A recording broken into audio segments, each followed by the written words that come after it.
n'avez pas affaire à un homme. Vous n'avez pas pris la décision d'aimer un homme. Ou bien, il y a Kolanda Moto Yamoki. Mais il y a ça l'aventure Nanzam. Et Mingi Penza, la troisième personne de la Sainte Trinité, l'Esprit Saint. Yango séminaire et Bengami séminaire de la vie dans l'esprit. Donc, pour nous, ça les alliés, initiation à la vie dans l'esprit. Et Mingi Penza, nakati ya expérience wana ya vie dans l'esprit et fusion. Donc, la commune des mortels, séminaire et fusion. Et c'est l'Esprit Saint qui nous donne cette effusion-là. Yangwana na poste ya lelo, 5e séminaire. Le thème, c'est Jésus nous donne son esprit. Jésus nous donne son esprit. Jésus a coupé sa biseau et l'imoyer. Parmi ce que Dieu nous révèle en Jésus, mais aussi ce que Dieu nous révèle en esprit. Yangoana, Touti aussi de sa première partie à séminaire. Et la première partie est consacrée à la conversion. Alors, pour ça, il s'agit de Fungula Matéya, Maïma, Sotosa, il s'agit non seulement qui Matéya qui nous aime personnellement, mais nous devons expérimenter qui nous aime. Quelqu'un qui a senti Bolingo ya Nzambe tondi meke kati na yete akobongo la motema te. Yango wana tosengelaki kokolisa kati na biso bolingo bona wa Nzambe. Alors, pe tosengelaki ko changer ndenge na biso ya komona. Parce que vu le passé na biso, vu l'expérience na biso, on dirait tokoki kokutana na batata, ba mama, ba yaya, bandeko, boko bato, babetisa biso mabaku. Donc kotika nzela iso ya mabe. Onga natangolaki nango ya lokuta, ya ikobo, ya songi, ya kisi, ya bamakambo mabe ndenge na ndenge oyo kokaki kokabola na Nzambe. Nasengeli kotika nyonso mpona landa nani? Yesu Kristo. Moko ya grâce ya munene, moko ya badon moto akoki kopesa oyo eleki badon nyonso, c'est le don du Saint-Esprit. N'habite loko nini moto akopesa na mokili oyo eleki Nzambe. Jésus nous donne ce qu'un homme ne peut pas nous donner. Jésus nous donne oyo mokili eza nango te mpona kopesa biso. Alors, comme ye alingi biso yango apesi biso. Toyebi verset oyo toyebi mingi na renouveau bato nyonso bayebi ya Jean 3,16 balobaka ke Dieu a tant aimé le monde qu'il a donné son fils unique. Alingaki mokili yango apesaki mwana wa Yesu moko. Aimer c'est donner. Alors ye moko pe Jésus Christ alobi il n'y a pas de plus grand amour que de donner sa vie pour ceux que l'on aime. Jean 15 verset 13. Donc bolingo oyo eleki kopesa bomoi ezali te. Et elimo moko ya batribi na ye tobengaka ye elimo ya bomoi. Il nous donne la vie. Et donc Jésus nous donne la vie à travers son Esprit Saint. Jésus Christ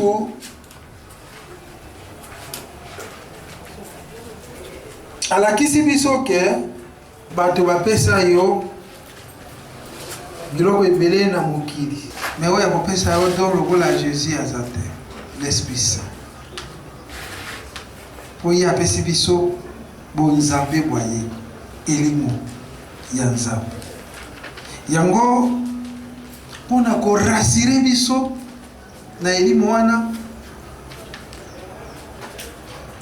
akoki kopimela biso yango te. Yango wana Yesu alobaki, si donc vous qui êtes mauvais, vous savez donner de bonnes choses à vos enfants, combien plus forte raison le Père du ciel donnera l'Esprit Saint à ceux qui le lui demandent.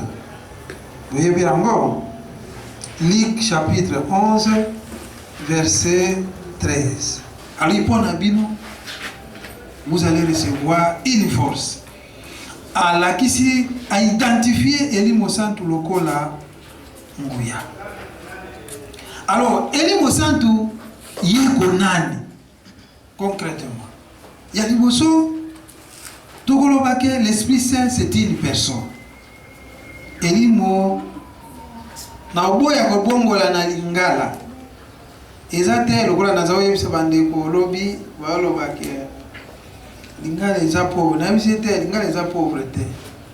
Yo mutu za pauvre na lingala. Alors yabi bale avant-hier pe na corriger pe ndeko moko ya tuzaki tumataki na moto. Azoye bisa wewa lobi mabe ubengi yo eza impoli. Abishe non yo eza impoli te. Ote yo yebite eza boye eza na ibise eza impoli te. Ote eske même bakolo lingala balobaka na bingala za monga. Tete natangi nkondo ebi nkondo mumi yo ezali impoli te. La bandi ko expliquer. Lingala c'est une langue. Ezalaka na clarté. Eloko na eloko ezalaka na kombo na yango. Yango ceux qui sont qui ont cette culture là bazala ndenge wana. Ceux qui asepeli au sentir qui asali nini asepeli. Asepeli pete au sentir pe asali nini asepeli te. Alors na lingala soki na lobi yo na titoyer yo te. Mais là qui c'est singulier. Mais votre erreur part du fait que vous importez les autres cultures pour vous corriger lingala. Parce que na français ko titoyer mutu te, il faut le bafu. Nde o importer yango. Moi je suis pas content soki na lingala zo ebisanga bino. Yo kanisi o respecter ngala bitala o. A obebisa kiti na ngai. Oui. J'ai fait comprendre même au dialogue diocésain qu'à l'époque na frère jeune. Tant au cardinal le Mosengo Azoya passe la messe et à clôturer campagne na maloba na préparer moko ya liloba ote totondi yo botondi a corriger atindi yo totondi bino muta. Na bibanda bokoloni. Bokala bokolobi na lingala baloba totondi bino moto.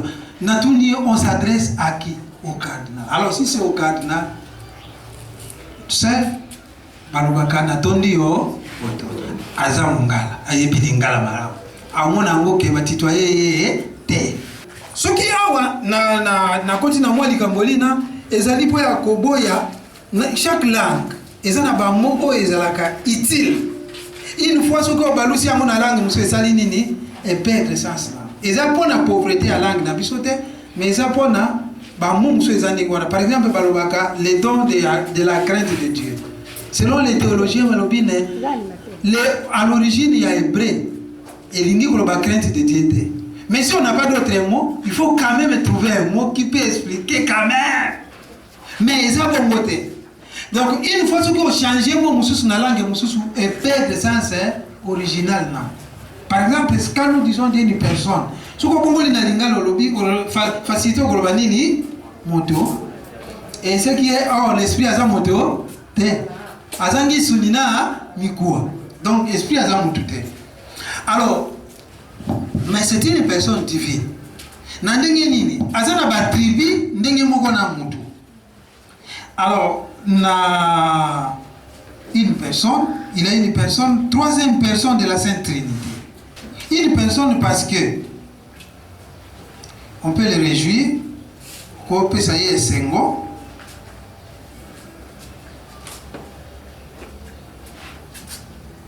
On peut l'attrister. On peut s'appeler Yemawa. Ils ont un mépris total et à manifestation à l'Imosa. En méprisant les messages inspirés, les lois, le comme dans 1 Thessaloniciens 5, 19 à 21. Les lois, les lois message bimi bolingi ko dimate lobi message ndimi bolingi ko dimate manifestation elingi salama botini nzembo pour empêcher en tout cas bozo éteindre elimo santu bozo yo kise mawa pour à se manifester. Alors yango wana nous devons nous ouvrir à l'Esprit Saint. Le kola banamike. C'est une personne dans ce sens-là. Mais dans l'église ya biso, tobenga kai troisième personne du Saint-Esprit. Ngai na sala catéchèse na lingala. Moko ya makamutu iko yoko lezali mambi manzam matina mambi manene matina. Nzambe azali se yoko. Nous prions un Dieu unique. Ozambe se yoko ba persona bazali basala. Ba persona bango banani tata mwana pena elimo santu. Et na botangi bango basato elimo santu azali na troisième position yango babenge troisième personne du Saint-Esprit.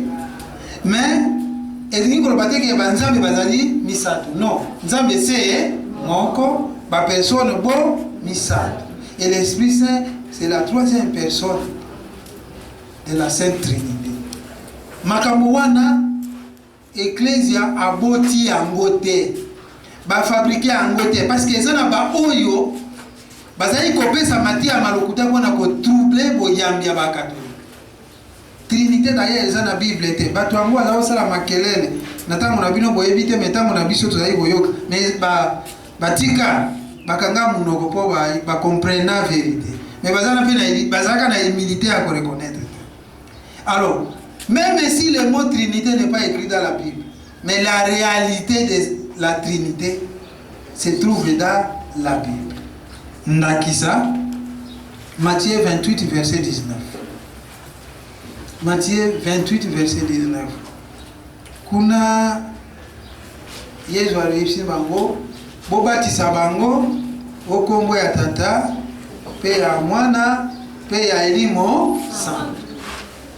Alors, batangi Bible malamu te maloba ya Yesu yeme ibaboyi. Obino ba catholique il faut apesa bino bato baptême mosusu po bozui baptême au nom de Jésus te bino bopesi bozui baptême au nom du Père et du Fils et du Saint-Esprit. Siko maloba ma Yesu Christ moko atiaki to saboti yango. Est-ce que c'est normal? Et j'ai aimé Cardinal Mosembo comme bibliste. À l'époque, quand Gazaki Goleng les 50 ans sacerdoce naye, à Wanagishasa, Azabjou Moussousou parmi les catéchèses publiques naye, à l'obélaga makambo ya baptême. Alors, à l'imboli que les baptêmes na ère ya bapostolo, Azaki na baptême mibale, baptême ya Jean, na baptême ya Jésus. Alors, ceux qui balobi, le baptême au nom du Seigneur, toi, le baptême au nom de Jésus, c'est le baptême au nom du Père et du Fils et du Saint-Esprit. Oh, il y a question d'un baptême, il y a Jean. Ceux qui balobi baptême du Seigneur, c'est en comparaison d'un baptême, il y a Jean. Et nous disons que le baptême au nom du Père, du Fils et du Saint-Esprit, le baptême au nom de Jésus. Non, c'est le même baptême. Alors, mais tokotanga lisusu pe na sokotanga lisusu na 2 Corinthiens 13 verset 13. Oyo toyebi yango mingi parce que banganga nzambe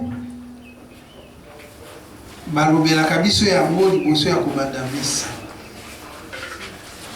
Bolamu bwa mokonzi kwa biso Yesu Kristo. Bolingi bwa nzambe tata. Pe bondeko bwa elimo santu. Bozala na bino basi. Voyez même apôtres, apôtres, pour souhaiter les Corinthiens. Après ça, souhaiter les Corinthiens. Après si bango, na kombo ya tata puis à moi, na puis à souhaiter bango au nom du Père et du Fils et du Saint-Esprit. Et puis à limboli, na kati ya 3 personnes wana, moko na moko onina azopesa. La grâce de Jésus, notre Seigneur, l'amour de Dieu le Père et la communion de l'Esprit Saint. Donc, tout comme on appelle même dans 1 Corinthiens 12, versets 4 à 6. 1 Corinthiens 12, 4 à 6. Balobi nini? Makabo mazali ebele. Mais eli mwazali se moko. Yakosala ezali ebele. Mokonzi moko. Mokonzi se moko. Yenani Jésus Christ. Balobi misala mizali ebele, les actions ezali ebele. Mais nzambe ezali se moko. Voyez que même na Nouveau Testament, bon nzambe wana bazomonela ye nzambe se moko, mais na ba personne basala. Et Elimo Santo, c'est une personne, la troisième personne du Saint-Esprit. Donc on appelle Elimo ye konani. Elimo amokuse lisusu de l'Esprit Saint est Dieu azali nzambe. Elimo Santo azali nzambe. Dans le verset ebelete. Mais mingi penza na acte 5 verset 3 à 4. Acte 5 verset 3 à 4. L'isolo ya Ananias na Safira. Mais lo kezo intéressant eza mituna ya Saint Paul. Ayebisi Ananias na Safira. Abisata na nini oyo akosi bino pote bokosa Elimo Santo akote libino pardon pote bokosa Elimo Santo et puis azongeli susu oye bate bokosi moto amokilite kasi bokosi nzambe lingi koloba Elimo oyo Ananias na Safira bakosaki yende nani nzambe. Elimo azali nzambe. Tokomona lisusu na mate ya maeklesia catéchisme. Mingi penza na credo boya mitobosa kolaka. Bon, credo ezalaka mibale symbole des apôtres na symbole ya Nicée Constantinople. O mingi tosalaka salaka même kuto na maloba boy mingi ezalaka symbole des apôtres. Mais dans ce symbole de Nicée Constantinople, vraiment, c'est très détaillé. Et ils ont maloba moko clair. Pour nous, Elimo Santo tout ça kolagani. Je crois à l'Esprit Saint, qui est Seigneur et qui donne la vie. D'abord, na bakurutu na biso ya boyano. Quand on parle du Seigneur, Adonai, na grec, on parlait de Dieu. Alors, pour na bango, okoki kotanga kombo ya nzambe te. Boyebi même biso watu bandaki ko yemba Yahweh. Et Yahweh, mais ecclésie biso botika parce que nos frères juifs bango, ils ont choqué bango lokola kotanga kombo ya nzambe. Pamba.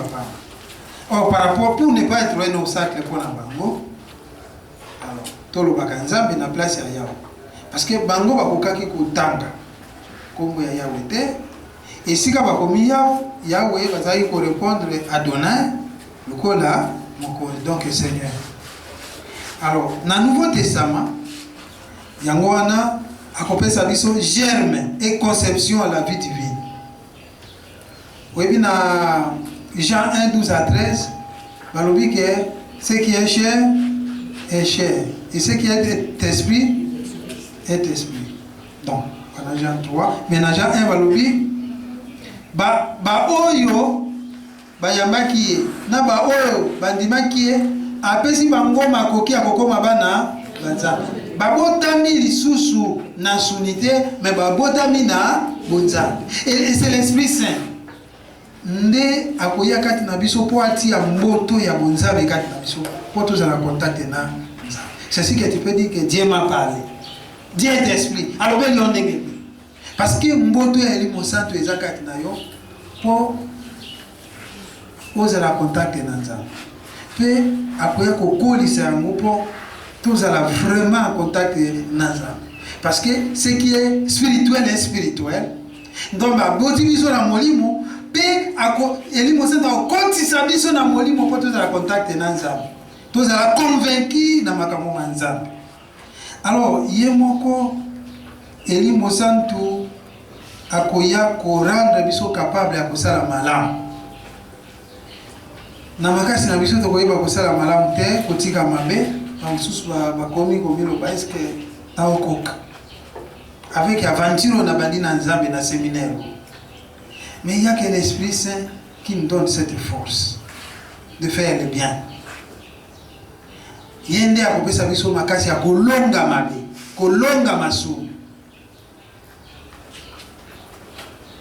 kosala choix même ceux qui ça peut prendre des risques. Nazawa luba de komoka zawa ngaza problème na batute ngaza problème na batu nyonso on a ça bien. Mon Christ il faut accorder ça l'esprit wana parce que la Bible dit qu'il chercher la paix avec tous. Alors mais ce qui peut aux bien kana batu vous avez suspect. Quelqu'un disait, si tu fais route ensemble avec... si tu ne croises pas le diable, c'est que tu fais route ensemble avec lui. Parce que par le simple fait que tu pries, ça gêne beaucoup de gens. Même dans le pango, ils ont bébi sa misala ya batu. Et donc, ils ont battu à Wina, ça cause, voilà. Alors, yango wana elimu akoya kwa boti sa bolamu kati na biso bolamu wana eko gêner na kama masusu mais na suka l'esprit viendra ressusciter nous ressusciter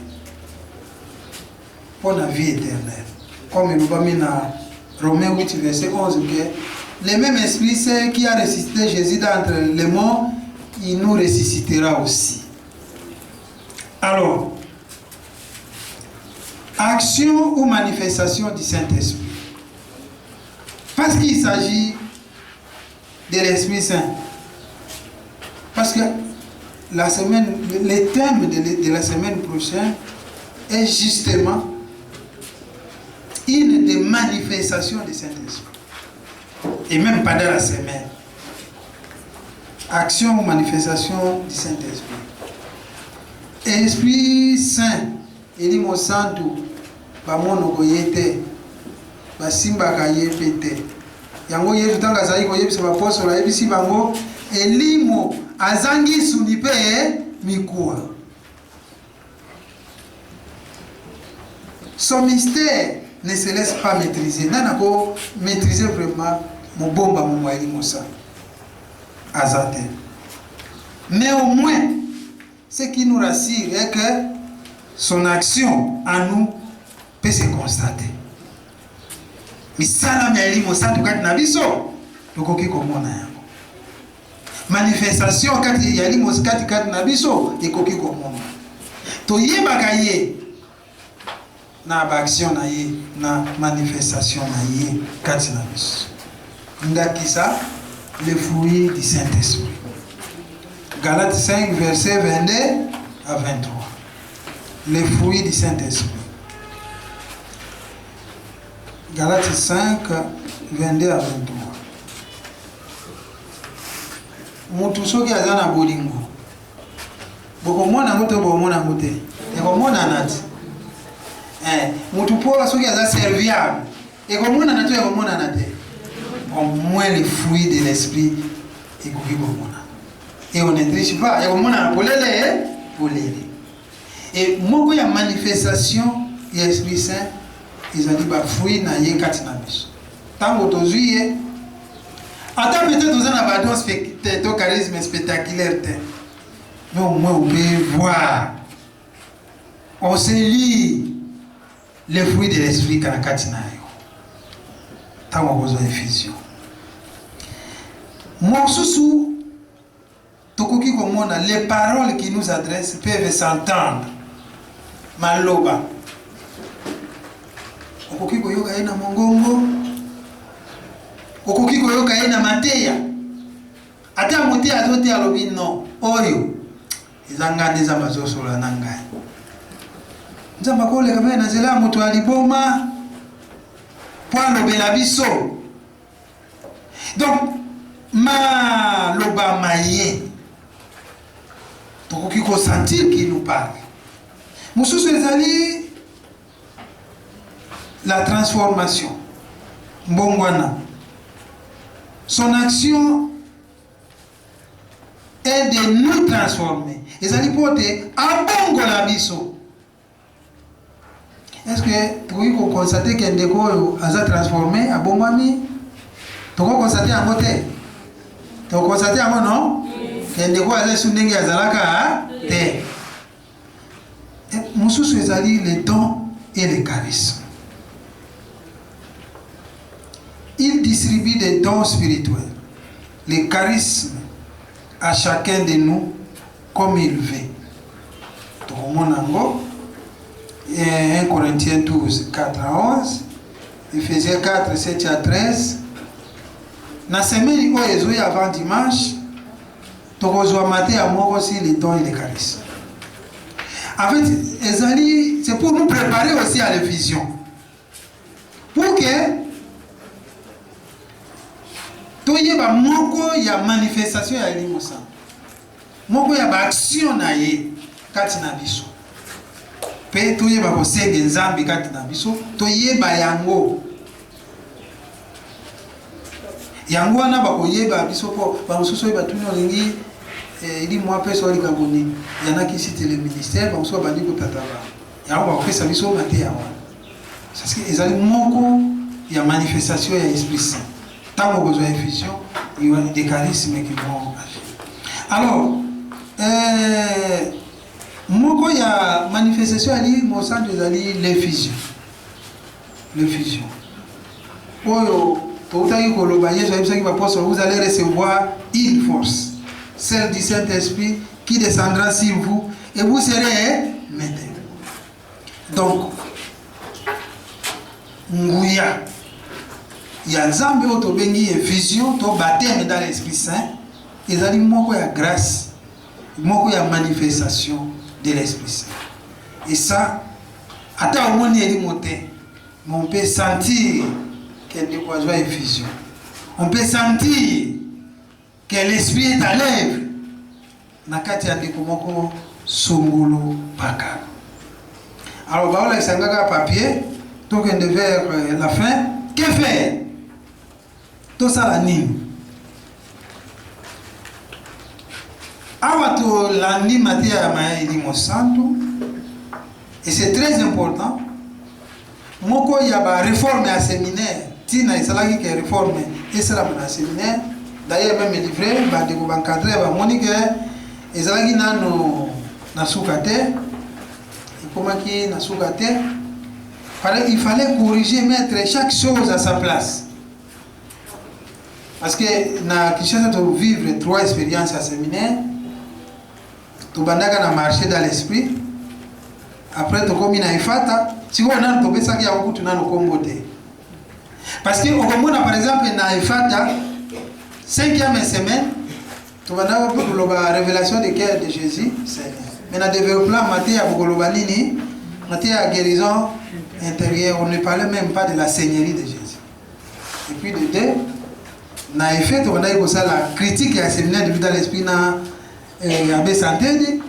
on avait constaté que c'était un séminaire de vie dans l'esprit, mais on ne donne pas assez de place à l'Esprit Saint. Matin, ils avaient une fois, la 6e semaine, et puis on n'avait pas le temps. Avec l'embrouillement, il y a la fête, il y a l'uniforme, il y a nini. Les gens n'avaient même pas le temps d'écouter. Non, il faut rentrer à l'origine. Le coup, on a livré à Grèce. Il faut d'abord parler à Elimo Santo Yemoko. Avant beaucoup de Mokoloya, maintenant il y a une fusion du Saint-Esprit. Alors, awa biso to yoki. To yeba siko kosala nini? Ko yambali kabowana. Ya Elimo Santo. To se consacrer na Elimo Santo.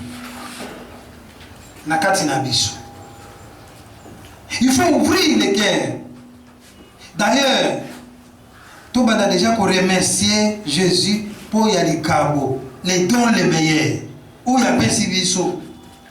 Où il faut transformer. tous les domaines de notre vie. Il est moussant. Tout dit qu'il est mouana. Azwa esika, azwa contrôle, azwa direction à bon moïboa biso. Tout dit qu'il atondi sa biso, akamba biso. Tout fungole la ye modèle. Peto yambaye. Nous n'avons pas des efforts à faire, mais nous avons seulement ouvrir le cœur et à recevoir. Nous n'avons pas de questions à nous poser. Est-ce que Nakouyaki, est-ce que Nanakouyaki, oh, pour Bamususu Koyoka Moto, Bamususu Koyoka Malili, Bamususu Bakolenga, Bamususu Bakoyoka Mopepe, Bamususu Bakoyoka Logo. Ne vous laissez pas intimider. Mais le plus important, il faut avoir confiance en Dieu. Le plus important, c'est modèle. Quand vous ouvrez votre cœur, quand vous invitez le Seigneur, à vous ça. Moi, je me paie mon effusion, elle va dire ok, demandez la grâce au Seigneur. Seigneur, viens. Je t'ouvre maintenant mon cœur. Viens, baptise-moi dans l'Esprit Saint. En dehors de ça, mais j'ai senti une très grande force. Je n'ai jamais vécu et je n'ai jamais senti une expérience pour mon vie spirituelle. Quand même, j'étais chrétien catholique, engagé. Et c'est ce jour-là, on a senti que Nzambe a tondi meke katinanga. Ce jour-là, j'ai fait l'expérience. Il y a conversion sincère parce que à ce moment-là, j'ai makamwa mokili ebele et puis singampi lokola sempo la lubaka. Ces choses-là, je vois comme la boue, hein. Donc et moi j'avais même la honte ya côté ya Lubanzambe ya ko s'engager dans makamwa nzambe. Na komi koyoka posa munene ya kusaila nzambe. Ce jour-là, j'ai commencé à faire l'expérience ya exercice ya bakarisme. J'ai commencé à prophétiser, j'ai commencé à prier à langue. Et tout a commencé par là. Et quand même, dans des langues, c'est passager. Mais moi, jusque-là, plus de 25 ans après, j'ai pris en langue. Donc, il faut, ceux qui ont fumé le moté, il ne faut même pas avoir de doutes. Parce que tu dis que mon âme, ceux qui ont fait ça, oh papa ça bino te mettez ceux qui vont sengi tata elimu akosala nini akopesa. Et d'ailleurs moko ya ba définition effusion na 6e séminaire tango ngana pesaka toloba que l'effusion c'est la rencontre entre deux désirs. Le désir de Dieu est que nous soyons remplis du Saint-Esprit. Et il fait écoute appel mutuye moko batoni na posa wana na désir wana tango deux désirs kangane pesa coup de foudre. Soki bato na muto ya mokili bolinganaka coup de foudre sala bongo siko ya nzambe sala ndengere. Alors tango abetro masolo omona yango bato mususu o barata expérience ya effusion na vie na bango basanga ka makambo ebele eza makambo mususu ba obeta masolo entre ba engagé yao ande ko ka ibisa mais o c'est la blague na bino c'est la blague te na za vrai na lo ba vrai de ko mususu mais masolo bino bosoli wana ngana o comprendre makambo mususu pe mo comprendre exact. Mais comme le collège étranger, vous en avez de nouveau. Mais au langa séminaire, au langa vous avez fusé. Mais en réalité, en fusion, aussi en côté. Il faut que il y a une différence entre le langa séminaire, n'a pas ça expérience et fusion du Saint-Esprit. Pour le langa séminaire, vous avez l'expérience et fusion. Pour le langa matière, la classe T.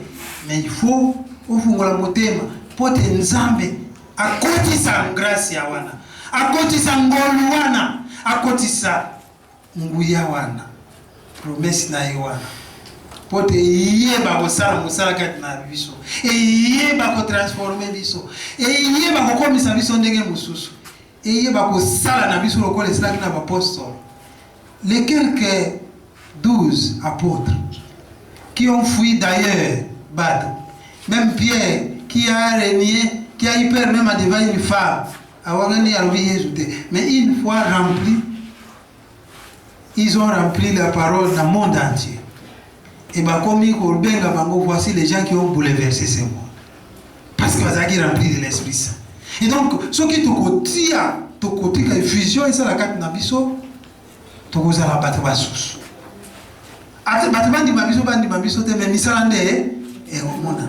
Nous allons écrire l'histoire. Nakati ya église na biso, nakati ya mboka na biso. Et la foi, c'est la aventure. Mais il faut être conduit, il faut être rempli par l'Esprit Saint. Yango to bana déjà ko kumisa nzambe.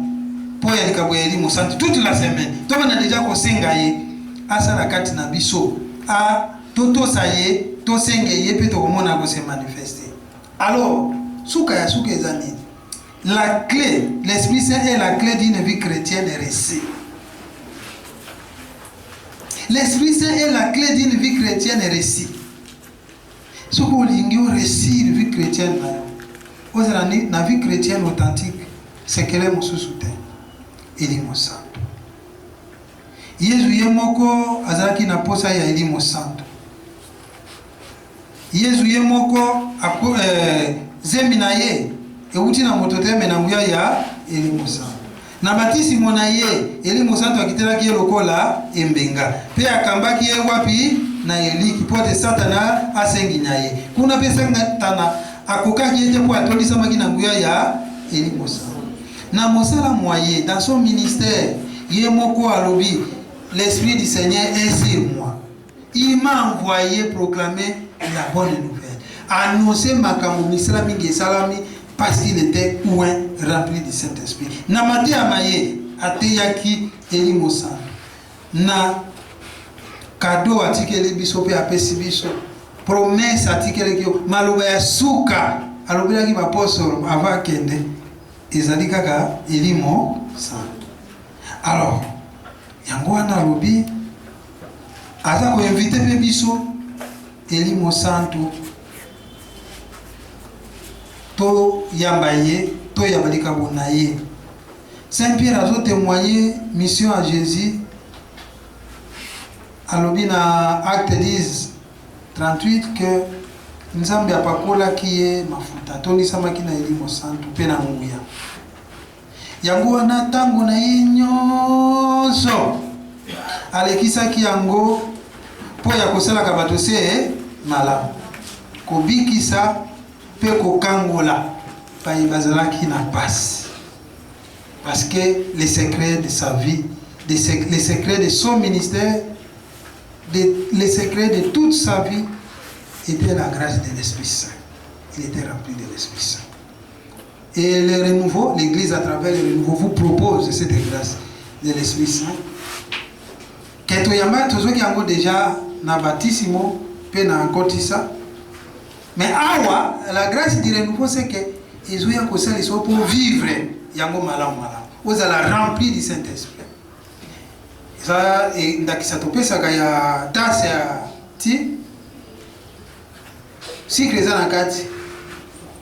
Si eza na kati soki babalusi yango te okoyoka boya ti to ya café il faut basala nini yango wana tout ce qu'on fait eza kobalus pour que grâce à Nzambe éclate kati na biso effusion éclate kati na biso dans tous les sacrements tozwaka elimo santo d'ailleurs babelelaka kaka elimo santo c'est l'Esprit Saint qui est au centre de tout sacrement. Na baptisme bakobelela elimo santo na nkotisa bakobelela elimo santo na ukarisia nganga Nzambe aloba nini elimo santo akitela mango makabo makomela biso nini biso na maki. Et c'est l'Esprit Saint qui consacre le pain et le vin.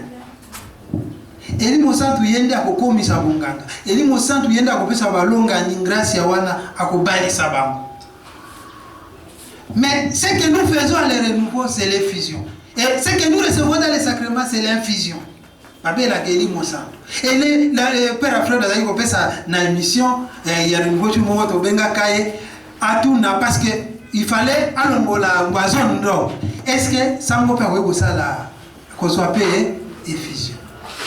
Parce que Asie Bonganga il a expliqué que dans tous les sacrements nous recevons l'infusion. Mais ce que nous faisons au renouveau c'est l'effusion. Nous, donc, il faut infusion et débordement. Infusion et salami, nasuka nini, débordement, c'est quoi, et salami, pour que elimu wana ekoba ezala lèvre misala emonono kati na biso. Alors moko na moko afungola motema pote grâce wana ebota mpuma kati na biso.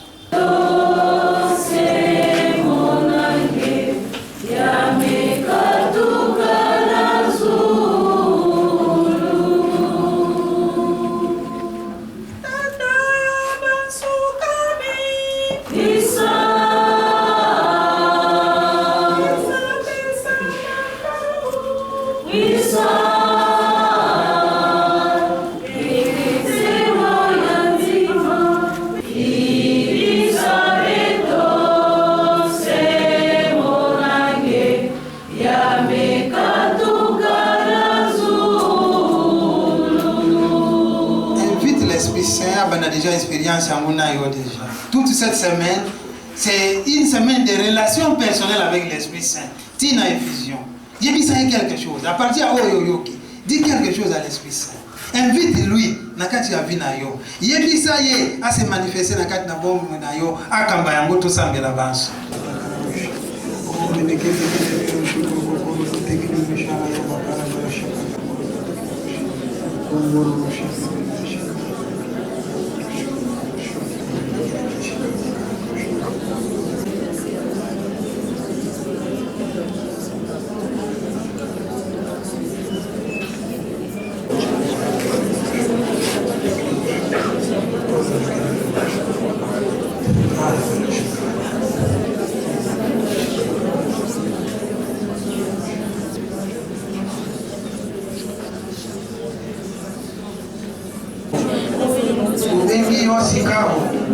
Oya kolengele mitema ya biso. Oya kosimba miango. Oya kokamba miango. Parce que ce qui est cher est cher. Ce qui est esprit est esprit. Nous invoquons maintenant ce qui vient de l'Esprit Saint. Nous voulons maintenant faire l'esprit du baptême dans l'esprit. Nous voulons maintenant naître du beau. Nous voulons, Seigneur, naître dans l'Esprit Saint. Yaka omilakisa, yaka omimonisa, yaka otanakobona yaka tinabiso. Totondi obotondi. Pote opesaka biso maso tosengeke yo nzambe.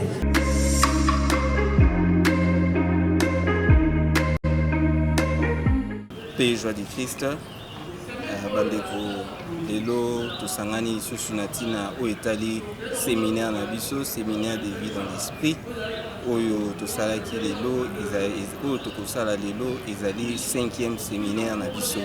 Mbala eleki tolandaki 4e séminaire na biso oyo ezalaki appel au Christ asalaki kokoma disciple pe apôtre du Christ. Kasi tala tosukisaki yango na motuna yango ezalaki lisungi tozali na kosa ya lisungi. Nous avons besoin du secours.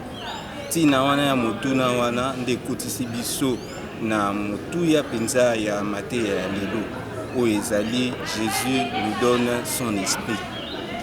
Lelo tokomona bongo ndenge nini Nzambe na nzela ya Yesu Kristu akopesa biso elimo santo. Bongo na kati ya mateya wana tokomona qui est le Saint-Esprit. Tokoyeba pena nini oyo ezali elimo santo to nani oyo azali elimo santo. Tokomona lisusu Jésus est rempli du Saint-Esprit de Dieu. Tokomona ndenge nini Kristu atondisamaki na kati na nguye elimo santo. Pe tokomona pourquoi Jésus nous donne-t-il son esprit. Pona nini Kristu akopesa elimo santo na ye na baningi kokoma ba disciple pe ba apôtre na ye. Tala tina o penza ekosala mateya lelo pe toyebi na lisungi elimo santo ndeko Franklin o akoya kosalisa biso lelo ndako kotisa biso penza na kati ya mateya wana po ete sima kokoma ba apôtre biso pe to yamba grâce ya elimo santo po ete tosala pe ba disciple mosusu pe joie du Christ.